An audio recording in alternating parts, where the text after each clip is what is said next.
call driving carpool and banging your Pilates instructors to fill the empty voids in your life? We'll see who gets the last laugh.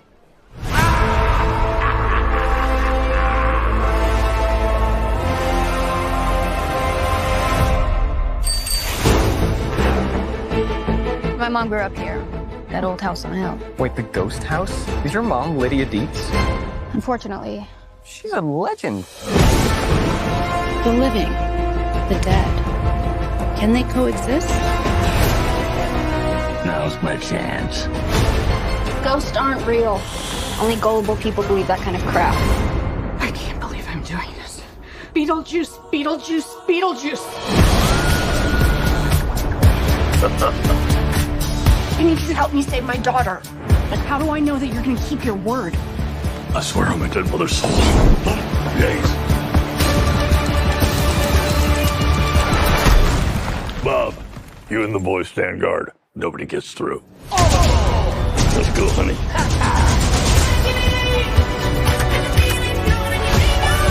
Recognize this puss? Never seen that chick before in my life. Or afterlife. Are we doing this? Beetlejuice, Beetlejuice, Beetlejuice. I'm needed upstairs. Bob, hold down the fort.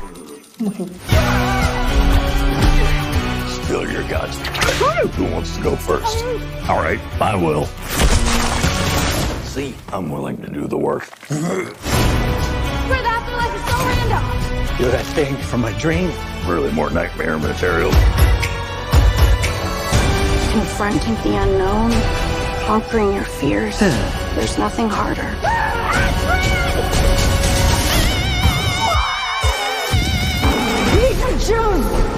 What the f? Thank you all for coming to this special occasion, but right now with like a little privacy.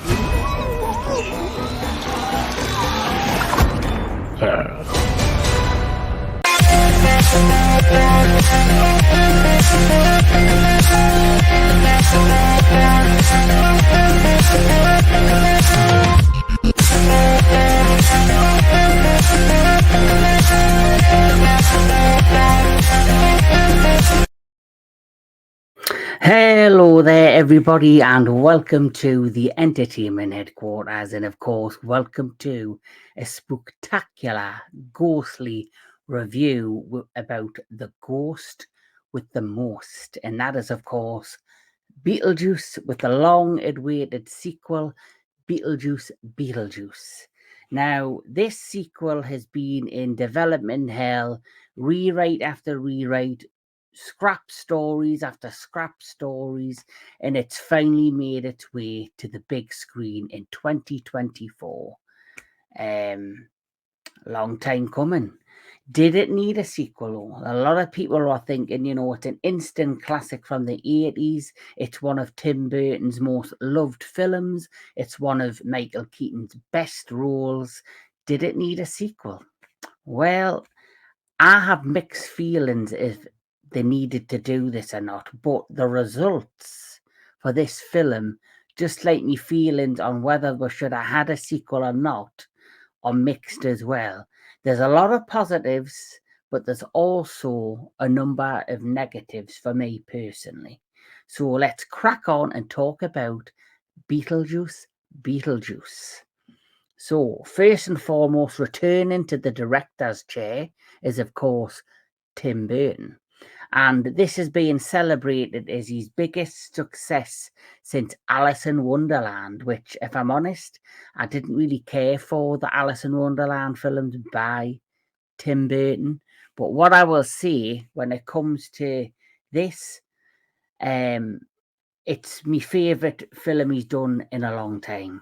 Just through the fact that it looks very much like the original Beetlejuice. Its style, its cinematography, how it's put together, and honestly, it works wonders. It feels like you can just skip straight from the first one straight into this one, and it looks perfect together. So the style, the cinematography, the practical effects are just outstanding in this, and it's great to see a film that probably 99% if not 95% done in practical effects instead of all this really crappy CGI, which there are some brilliant CGI out there, but there's also a lot of crappy CGI as well. But this one really brings it back home to that 1980s classic practical effects feel, and that's what I loved about it. So let's crack on and talk a bit about the plot. So Beetlejuice Beetlejuice is a 2024 American dark fantasy comedy horror film directed by Tim Burton from a screenplay by Alfred Gore and Miles Miller. And the second, it's obviously a direct sequel from the 1988 classic and is the second film in the Beetlejuice franchise. The film stars Michael Keaton, Winona Ryder, and Kathleen O'Hare reprising their roles from the original, with new cast members Justin Theroux, Monica Bellucci, Jenna Ortega, and William Defoe. And, on top of that, let's take a quick glance at the plot before I talk about the story. So after a family tragedy, 3 generations of the Dietz family return home to Winter River. Still haunted by Beetlejuice, Lydia's life is turned upside down when her teenage daughter Astrid accidentally opens the portal to the afterlife. Now, the positives, I've said a lot straight away about the positive. Its general look of this movie, its cast is fantastic. I loved all of the cast members in this. I thought they fitted brilliantly into the roles. Michael Keaton, Winona Ryder, Kathleen O'Hara, Jenny Ortega, Justin Theroux, William Defoe, Monica Bellucci, and this character, who we'll get into, and of course, we've got Bob, the Shrinker, who steals the show without even saying a word, just facial expressions. And as you can see, the majority of him on screen was done by suitmation with some puppetry on top. So the plot is very simple. Well, it's not very simple, actually, because that is one of the problems of this movie, is that there's more than one plot going on at the same time. It was like the writers and the creators of Beetlejuice couldn't figure out what they wanted the one plot line to be, so they decided to hire all the ideas that they had for potential sequels and hire it all together into one movie. So the beginning of the movie, you find out that Lydia is now a talk show host of a ghost show on some television network. She's got a fiance who's also her manager, who's pushing her to do this show, and she starts having visions of Beetlejuice. So she gets this feeling that Beetlejuice is somewhere hiding or creeping around in the background. Then you get another storyline where Monica Bellucci's character, who is Dolores, who is Beetlejuice's long-lost wife, suddenly returns after an event that happens that triggers her reappearance, and she's on the hunt for revenge for Beetlejuice. Then you have Astrid, the daughter, Jenny Ortega, who, she basically has replaced Lydia's role from the first film, where she is the daughter who basically doesn't fit in, doesn't believe in ghosts, is, not into anything like that, where Lydia has created a career out of this, and she's off at boarding school. And then you have Delia Dietz, played fantastically by Kathleen O'Hare, who is now kind of a famous artist who has got this art display in some gallery, when suddenly she gets the phone call that her husband, who was played by Jeffrey Jones, who is no longer in this one for known reasons. If you don't know, get yourself on the internet and you'll figure out pretty quickly why he's not in this one. He has tragically died, so it means the 3 female generations of the Dietz family have to go back to Winter River and basically do his funeral, but at the same time, each one of them get entangled in their own little mini plot, which quite frankly can get confusing. But the brilliant thing is it's very fast paced and it all comes together in the end. But I generally feel that it was too much all for one film. And that's my biggest negative, that they should have had, stuck to maybe one or two of these plot lines and left the third one for a third movie, which, if this is a big hit, which is doing fantastically at the box office, would not surprise me, even if Tim Burton doesn't come back, that the studios at Warner Brothers, the executives there push for a third one. And it could go to a third one. But the thing is, with it having three plot like subplots, and it all mashes together, and it is fast paced, it is kind of all in your face, you do get caught up in it all, and I got confused sometimes, but I also thought it was an adrenaline rush because of everything you were seeing next on the screen, and it was full of beautiful colors, beautiful scenery, all the ghost details, all the ghoulishness, and it really did come together. But for me, like I say, it was just too much all at once. So with Lydia's plot, basically this character who's played by Justin Theroux, who's her fiance, he's like pushing her to get married, and he's pushing her to, sign contracts for shows and all this stuff. And there's something not right quite with him. And then the story with Beetlejuice is, now that his wife's come back to haunt him, that you get his backstory of when he was a ghost, when he was a human.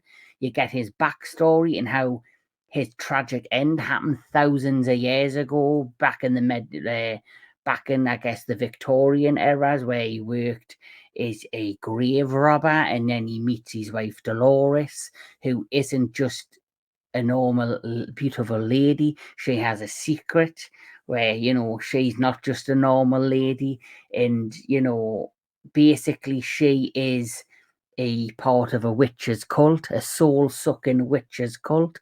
So she seduces men, she then kills them, sucks their souls out, and it keeps her young and gorgeous forever. And Monica Bellucci is gorgeous.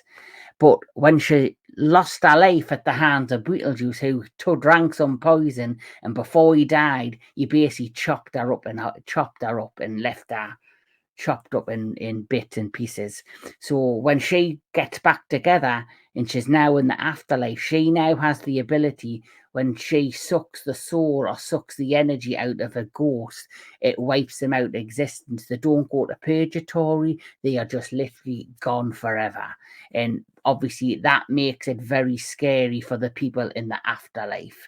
So you have one story based with Lydia and this boyfriend in the Earth realm, I guess, and then you have that story going on in the afterlife, and then they just had to hire another story in there with Astrid, where she meets this young boy who's played by Arthur Conti, who she befriends, who, he seems very well, seems good intentions and all that, but he has a dark secret. And the dark secret is basically he is a ghost in himself, and he tricks Astrid to go into the afterlife to basically sign over her soul to him to sign over her life, to the afterlife, so he can then return to the Earth realm as a human being, and then she will be trapped in the afterlife forever. And it turns out he's a serial killer that killed his parents. So, they had that subplot, they had the subplot of Dolores going after Beetlejuice, and then you have that other plot with Lydia and her fiance. And obviously, you've got Delia Dietz, Kathleen O'Hare, who's like basically in the middle of it all, who's bringing the humor and the comedy on the Earth side, but bringing the humor and the comedy in the afterlife side is William Defoe. Now, William Defoe, he plays an amazing, amazing character. He plays the character of Wolf Jackson, who is a deceased actor who, was filming a movie and meets his grisly end, but I guess he cannot accept he's gone. He's still trapped in this, mindset that I am a police detective, which is what he was playing in this movie that he met his end in. And so he is now part of, I guess, the afterlife police force, and he's investigating the soul-sucking deaths from Dolores and hunting down Beetlejuice all at the same time. And it all comes together at the end with all three plots. But the problem is, because there is these three plots, which is confusing, is fast-paced, which is probably a positive as well as a negative. At the end, you don't really get the payoffs that you expect because it happens too quickly. I felt like the last half hour of this movie, because of its fast-pacedness, because they had these three plots, it kind of was rushed. And they tried to recreate some of the magic moments from the original Beetlejuice, which is, of course, the Dio scene. They do the Dio music and song, which is played throughout the first original trailer at the funeral of Charles Dietz graveside, which is beautifully done.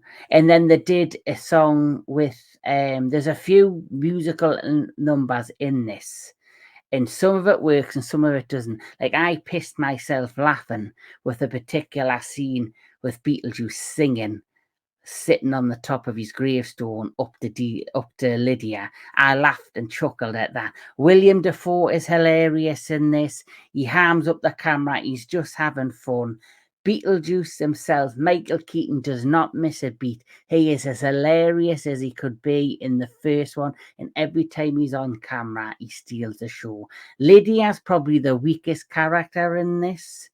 I felt as if she was just there, and maybe they could have skipped her plot completely and focused completely on the plot between Astrid, the daughter, and Beetlejuice's story with Dolores. I think they could have just had those two as the main stories, but because it's Winona Ryder and she's an original cast member, I felt like they've had to force a plot line into this for her, which I don't think they needed. They could have just made her this concerning mother, or this mother who has clashes with a daughter, which she does throughout the film, and then at the end she has to go out and try and rescue her. And basically that could have been the main plot for the sequel itself. And then the third movie could have been the full plot and given Monica Bellucci and even William Defoe more screen time and more presence in a third film away from the second one, which I think is a wasted opportunity. It could have been split into two parts, this particular film. And that's just my opinion on it. But it's a great movie. I did enjoy it. It doesn't quite capture the magicness in the, it's not as dark as the first movie. You can tell it's Beetlejuice, but they've kind of lowered, the kind of gore in the adult humor slightly in this. They've had to make it like so for a younger audience, but it still technically works. But why it works best is, like I say, is the aesthetics of its look, its feel, its practical effects, and the performance of the lead actor Michael Keaton and all of the amazing cast. But like I say, the only thing I will say that lets us down is it's very fast paced, which people can either see as a positive as a negative, and the fact that there's too many plot points and little subplots throughout the movie that are a distraction, I believe. It should have had one or two main plot and skipped the third plot, and it would have worked wonders and probably would have overall have made it a better film. The sandworms are back in this as well. You get one particular sandworm scene that stands out. And like I say, because of all of the plots in this, there are certain actors that have shined. Michael Keaton, like I say, Kathleen O'Hara, William Defoe, Monica Bellucci, I think didn't get enough screen time. Jenny Ortega, ticks the box in terms of what she brings to the character of Astrid. Is basically a double ganger for Lydia, as it is the younger version from the first one. And apart from that, it was a fun, fast-paced movie that is fun. It's probably one of the better of the legacy sequels that we've had over the last few years. Top Gun's still the best one. Top Gun's still the best one. Beverly Hills Cop, Axel F was a decent one. The worst one for me so far out the legacy sequels has to be, unfortunately, Indiana Jones and the Dial of Destiny. But this one is an acceptable sequel, an acceptable legacy sequel. So I do suggest that you go out there and you check out Beetlejuice Beetlejuice. But yeah, apart from what I've said for negatives about, the fast pacing, which people can either like or dislike, and the too many plot points, it brings the humour, it brings the fun. So yes, if I'm going to rate this, I'll give this a 7 out of 10 because I believe it's worthy of that. And actually, I'm going to change my rating. I think 7 out of 10 is, a lower rating. I'm going to give this an 8 out of 10. Fuck it. I'm giving it an 8 out of 10 because it's the most fun I've seen Tim Burton have with the movie in a long time. Like, I didn't like the Alice in Wonderland movies. I loved, his stop motion movies. I loved Nightmare Before Christmas. I like The Corpse's Bride, and you can see elements 100% of those movies in this, especially with the practical effects with Bob the Shrinker, who meets an what I think a criminal ending to his character, which I will not, you'll have to watch it, but this has had spoilers in it, because there's no way you can talk about this without spoilers. But anyway, this is getting 8 out of 10 for me. But Bob the Shrinker, he's fantastic. He stole the show as well. But yes, Michael Keaton, Tim Burton, the rest of the cast done a fantastic job. It's not on the level of the first one, but it's definitely a respectable sequel with a few for me negatives, but the positives outweigh it. So with that said, keep on enjoying your entertainment, keep on enjoying your movies, and I'll catch you all at the next one.